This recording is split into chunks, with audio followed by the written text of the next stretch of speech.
Hello दोस्तों, कैसे हैं आप सब। मैं हिमांशु स्वागत करता हूं आप सबका आपके अपने चैनल कॉमिक वर्ल्ड पर। तो चलिए दोस्तों, डायमंड कॉमिक्स में ऐड करते हैं एक और करेक्टर चाचा भतीजा को, जिनकी कॉमिक का नाम है चाचा भतीजा और जादुई चिराग। तो चलिए दोस्तों, शुरू करते हैं।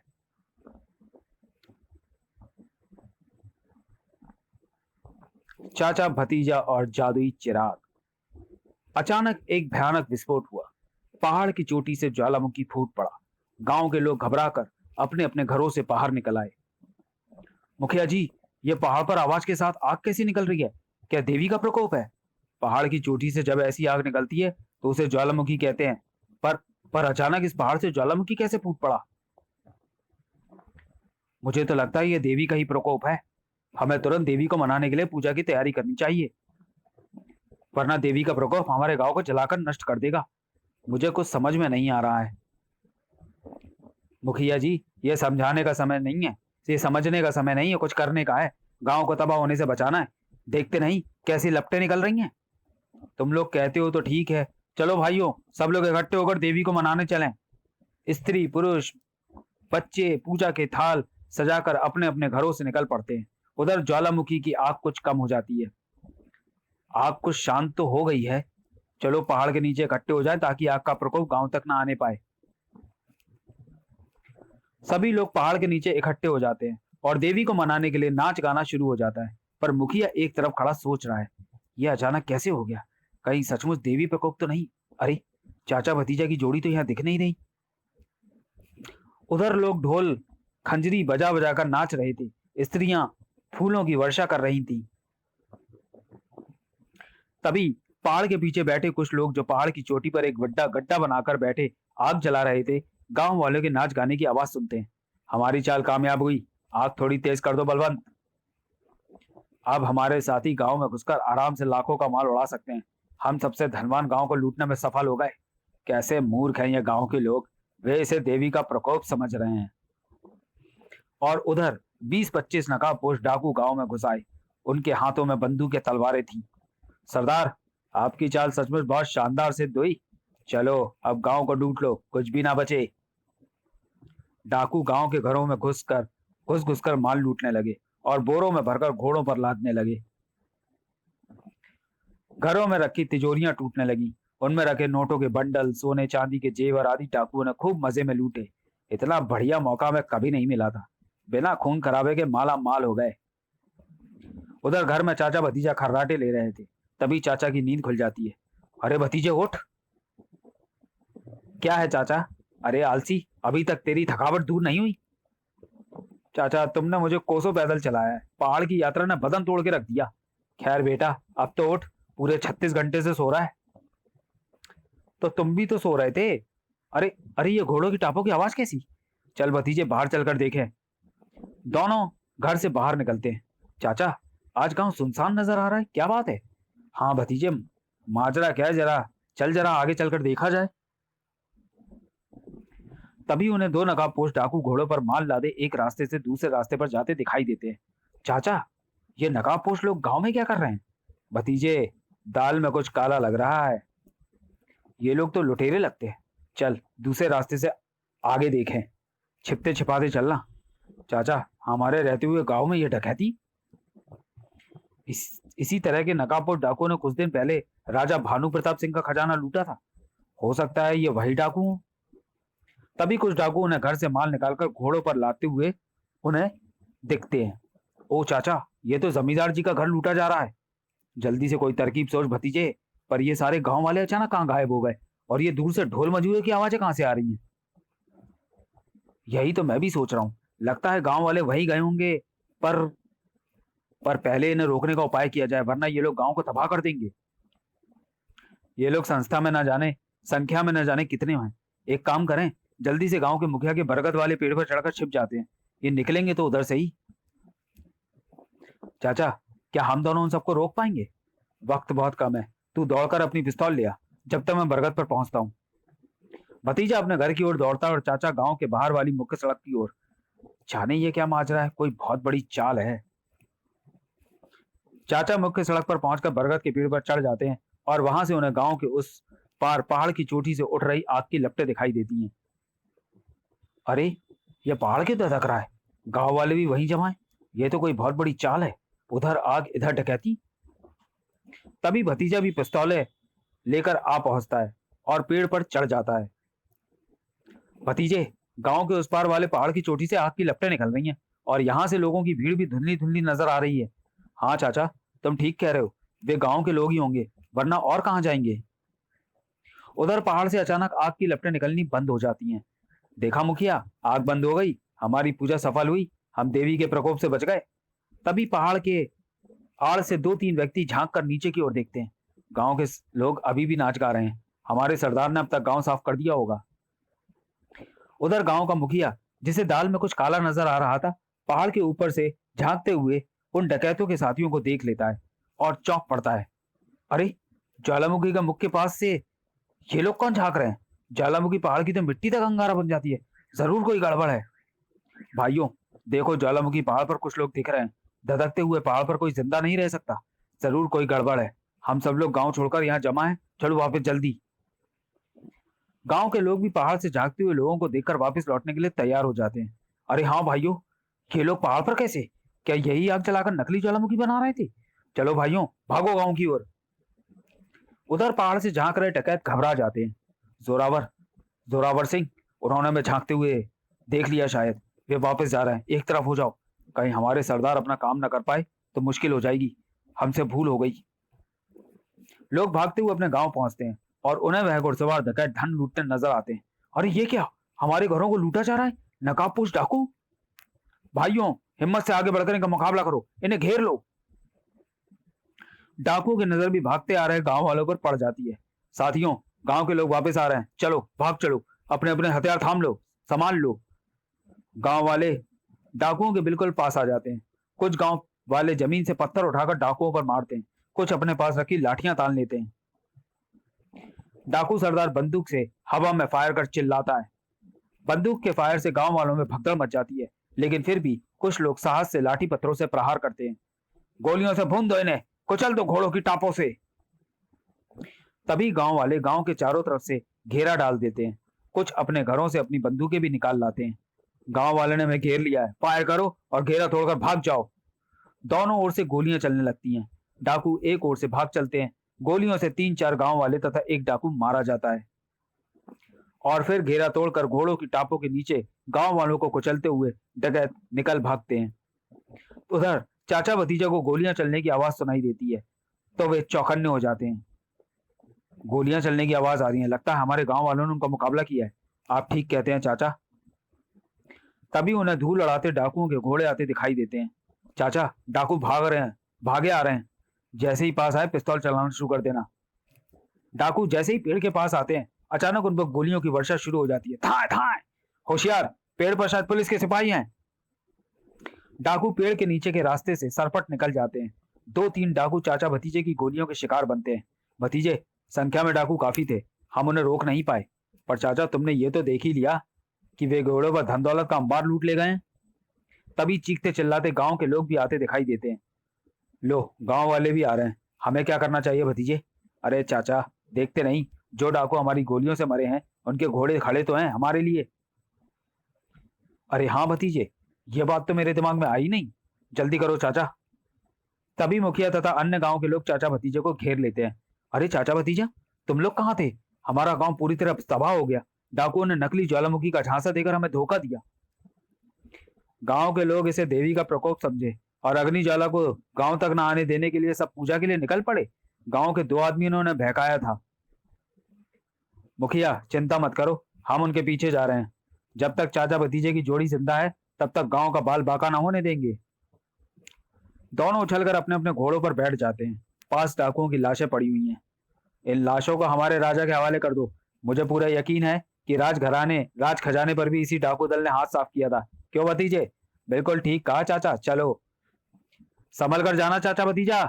चिंता मत करो और हमारा इंतजार करो मुखिया। लगता है वे लोग काफी दूर निकल गए। कहीं भी जाएं, घोड़ों के पैरों के निशान हमें उन तक पहुंचा देंगे। भतीजे, तुम अब काफी चालाक हो गए हो। सब आपकी मेहरबानी है। कुछ देर बाद वे समुद्र तट के पास पहुंच जाते हैं और एक चट्टान की आड़ में हो जाते हैं। समुद्र किनारे डाकू एक जहाज में माल लाद रहे हैं। वो देखो, डाकू जहाज पर माल लाद रहे हैं। वे कहीं जाने की तैयारी में है। लगता है इनका अड्डा किसी टापू पर है। भतीजे, तेरे पास चाकू है ना? हमें जहाज के लंगर की रस्सी की जरूरत पड़ेगी। चाकू है चाचा, मेरे दांत भी चाकू से कम नहीं। माल लादकर डाकू जहाज पर सवार होते हैं। चलो लंगर खोलो और जहाज चलाओ। लगातार डाके डालकर हमने बहुत धन इकट्ठा कर लिया है। अब कुछ दिन मौज मस्ती लूटेंगे। जहाज चल देता है। तभी चाचा भतीजा दौड़कर किनारे आते हैं और लंगर की रस्सी काटते हैं। जल्दी कर भतीजे, जहाज पर रस्सी अटकाकर उसके सहारे हम उन तक पहुंचेंगे। रस्सी को जोर से चाचा जहाज की रेलिंग पर फेंकते हैं। फंदा जहाज की रेलिंग में फंस जाता है। ले भतीजे, काम हो गया। वाह चाचा, आज तो तैरने का आनंद आ गया। भतीजे, पानी में ज्यादा ना उछलो, केवल गर्दन बाहर रखो, कहीं डाकू में देख ना लें। लगता है इसी टापू पर इनका अड्डा है। इनके चले जाने पर ही हम पानी से बाहर निकलेंगे। चलो जल्दी करो, आज आज जश्न मनाया जाएगा। सरदार, तुमने मेरे मुंह की बात छीन ली। भतीजे, वे लोग जा रहे हैं। हम तैरकर दूसरी ओर टापू पर चलेंगे। चलो चाचा, बाहर निकलो। दोनों टापू पर छिपते छिपाते आगे बढ़ते हैं। टापू पर चारों ओर पेड़ ही पेड़ छाए हैं। चाचा, पिस्तौल निकाल लूं, कहीं कोई जंगली जानवर हमला ना करते। इतने बड़े टापू पर हम उन्हें कहां ढूंढेंगे? हम टापू का चप्पा चप्पा छान मारेंगे। तभी एक विशालकाय तितली उड़ती हुई आती है और चाचा उछलकर एक तरफ छलांग लगाते हैं। चाचा बचो! तभी भतीजा पिस्तौल से उसे धराशायी कर देता है। चाचा, इतनी बड़ी तितली तो आज तक नहीं देखी थी। ये तो हमें खा जाती। बड़ा विचित्र टापू है भतीजे। वह देखो चाचा, इतना बड़ा खरगोश और चूहा। बाप रे, हम कहाँ आ गए भतीजे? तभी एक विशालकाय चिड़िया उन पर झपटती है और उन दोनों को पंजे में दबाकर उड़ जाती है। चाचा बचाओ! भतीजे, राम का नाम लो। चिड़िया उन्हें जंगली आदमियों के पास छोड़ आती है जो तांत्रिक थे। शिकार ले आई चिड़िया। मर गए चाचा। भतीजे, ये तो कोई तांत्रिक लगते हैं। अब बचना मुश्किल है। इन्हें बांध दो। भतीजे, हम डाकुओं को पकड़ने से पहले खुद ही बलि चढ़ गए। हाँ चाचा। जंगली ढोल बजाकर नाचते गाते हैं। बीच में आग जल रही है। एक पेड़ के नीचे विशाल काली देवी की मूर्ति खड़ी है। तभी एक और डाकू दल आता दिखाई देता है। भतीजे की नजर पड़ जाती है। चाचा देखो, डाकू लोग इधर आ रहे हैं। सभी सज धज कर आ रहे हैं। लगता है जंगलियों से इनका अच्छा खासा संबंध है। सरदार याकूब, हम आ गए। आओ सरदार आओ। हाँ, ये यहाँ कैसे आ गए? हम तुम्हारा पीछा करते करते यहाँ तक आ गए। हमारा पीछा करते करते? हाँ, तुमने हमारे गांव को लूटा है, राज्य के सबसे धनवान गांव को। हम उसी गांव से हैं। अच्छा, तो तुम उसी गांव के हो जिन्हें हमने उल्लू बनाकर लूटा और अब तुम मरने आए हो। वह तो हमें एक विशाल चिड़िया ने उठा लाई, वरना हम तुम्हें मजा चखा देते। नन्हे नन्हे पशु पक्षियों को विशाल करने की दवा इस तांत्रिक ने ही तो तैयार की है। वही दवा तो हम लेने आए हैं। उसके बदले हमें इन जंगलियों को अपार धन देना है। फिर हम विशाल राक्षस के रूप में बदल जाएंगे। हा हा हा हा हा हा। बाप रे, तब तो ये डाकू और भी खतरनाक हो जाएंगे। कमाल की दवा बनाई है उस जंगली ने। सरदार याकूब, हम तुम्हारे लिए धन लाए हैं। हमें वह दवा दो, हम तुम्हें माला माल कर देंगे। खूब, बहुत अच्छा। पर दवा केवल एक खुराक, एक आदमी के लिए, ज्यादा नहीं, वरना हमारा नाश। तुम बहुत चतुर हो। चलो एक ही खुराक दो। हमारे पास एक ही विशाल मानव बहुत होगा। हाँ, ये दोनों बंदी भी हमारी कैद में दे दो। ये हमें मारने आए थे। अच्छा, तो इन्हें भी ले जाओ और भून कर खाओ। दवा भी लो, एक खुराक, पर इसका प्रयोग हमारे खिलाफ नहीं। हम दोस्त। चलो मच्छरों, अब हम तुम्हारा स्वागत करेंगे। क्या फायदा कुएं से निकले खाई में गिरे। चलो तुम ही मार डालना, क्या फर्क पड़ेगा। डाकू दल चाचा भतीजे को लेकर अपने अड्डे की ओर जाते हैं, जो एक पहाड़ी की गुफा में था। जालिम सिंह, तुम हमारे सबसे वफादार साथी हो। तुमने हत्याएं भी सबसे ज्यादा की हैं। मैं ये दवा तुम्हें पीने को देता हूँ। तुम हमारे खजाने की पहरेदारी भी करोगे और हमारे लिए युद्ध भी। ठीक है सरदार। जालिम सिंह दवा खा लेता है और उसका शरीर धीरे धीरे बढ़ता है। कुछ क्षणों में वह एक विशाल दानव में बदल जाता है। आश्चर्यजनक दवा। बाप रे, ये तो दानव बन गया। शाबाश, अब हमें अपने खजाने के गायब होने का डर नहीं रहेगा। और डाके भी तुम्हारी मदद से आसानी से डाके डाले जा सकेंगे। डाकू सरदार के साथ सभी लोग गुफा में अंदर आते हैं। अंदर पहाड़ जितनी ऊंचाई का ही विशाल कमरा, जिसमें इधर उधर हीरे जवाहरात बिखरे पड़े हैं। देखो चाचा भतीजे, इतना धन तुमने अपने जीवन में कभी ना देखा होगा। अंतिम समय में तो देख ही लो, अब यहाँ से जिंदा तो जा ना सकोगे।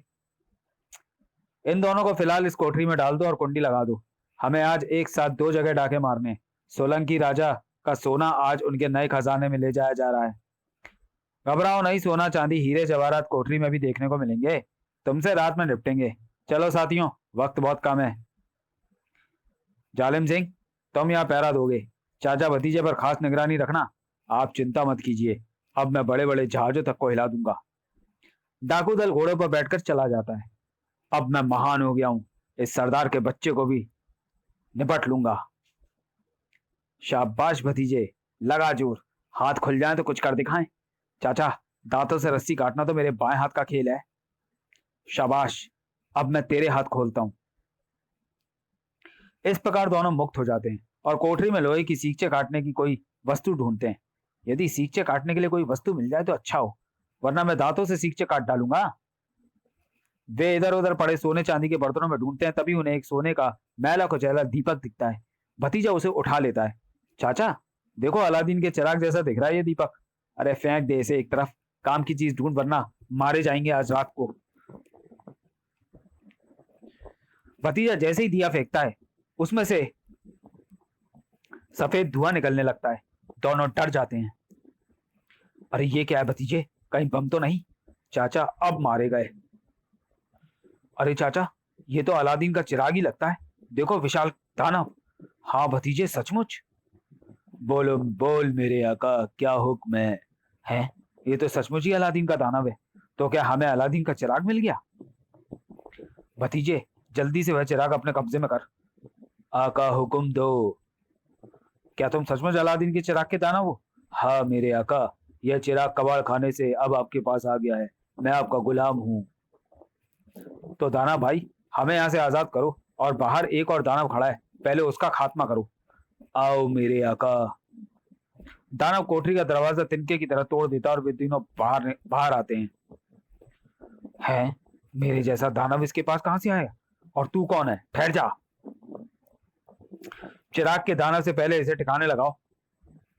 अभी लो मेरे आका। दोनों में भयंकर युद्ध होता है। दानव जाली सिंह को हाथों में उठाकर जमीन पर दे मारता है और वह मर जाता है। अब शीघ्रता से समुद्र में जाकर डाकुओं का जहाज हमारे राजा के हवाले कर दो। हम भी साथ चलते हैं। दानव दोनों को पीठ पर बैठाकर समुद्र की ओर उड़ता है। कुछ ही देर में उन्हें वह जहाज दिखाई दे जाता है। वे जा रहे हैं डाकू। मैं ये जहाज धकेलता हुआ किनारे ले चलता हूँ और तुम्हारे राजा को मंत्र शक्ति से सूचना दे देता हूँ। उनके सिपाही इन्हें पकड़ लेंगे, या कहो तो मैं ही कच्चा चबा जाऊं। नहीं नहीं, राजा के हवाले करेंगे। जैसे ही वे किनारे पहुंचते हैं, दानव जहाज के पीछे छुप जाता है। चलो सिपाहियों, जहाज में से खींच लो इन डाकुओं को। पर यह काम किसने किया और हमें सूचना कैसे मिली? तभी चाचा भतीजे कंधे से कूदकर जहाज पर आ जाते हैं और दानव गायब हो जाता है। यह काम हमने किया है राजा जी। ओ चाचा भतीजे, तुमने कमाल कर दिया। पर हमारा खजाना? आप चिंता मत कीजिए, वह कल आपके पास पहुंच जाएगा। इन डाकुओं को आप ले जाइए, हम कल आपके पास हाजिर होंगे। कुछ दूर जाने पर चाचा चिराग घिसकर दानव को फिर बुलाते हैं। कल राजा का तथा हमारे गांव का और जिनका भी माल डाकुओं ने चुराया है पहुंच जाए। जो हुक्म मेरे आका, आपका काम हो जाएगा। चल भतीजे, पहले गांव वालों को खुशखबरी दें, फिर कल राजा जी के पास चलेंगे। तो चलिए दोस्तों, वीडियो को यही समाप्त करते हैं और मिलते हैं डायमंड कॉमिक्स में चाचा भतीजा सीरीज की अगली कॉमिक्स चाचा भतीजा और रहस्यमय घाटी में। तब तक के लिए धन्यवाद।